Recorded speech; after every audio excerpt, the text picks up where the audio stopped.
Thanks, Denise. Respected athletics coach David Riley, who is the head of youth development at the Jamaica Athletics Administrative Association, the J3As, says he's ready for his new appointment to the World Athletics Coaching Commission.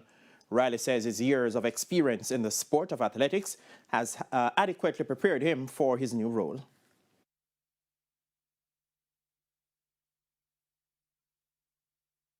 I've learned so much, I've applied so much, and I've solved a lot of challenges based on what we have to work with. I mean, almost have to invent certain things in order to function. So that problem solving, looking for ways to improve, trying to address some of the challenges that might not be just a personal challenge, it might be the entire group that's functioning locally, would have helped to prepare me for looking at this big picture. How do we address these issues, and not just for the local coaches, but on a global level?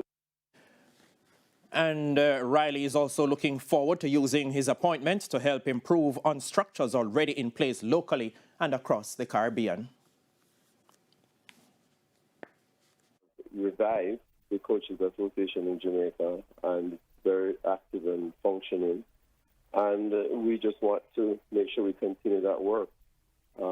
We've been doing some good work in terms of pioneering some of the stuff that's taking place in the region with the coaches' education. And so we just want to take that further and make sure that the voice of Jamaica is there to balance the concerns that might be made known at the table.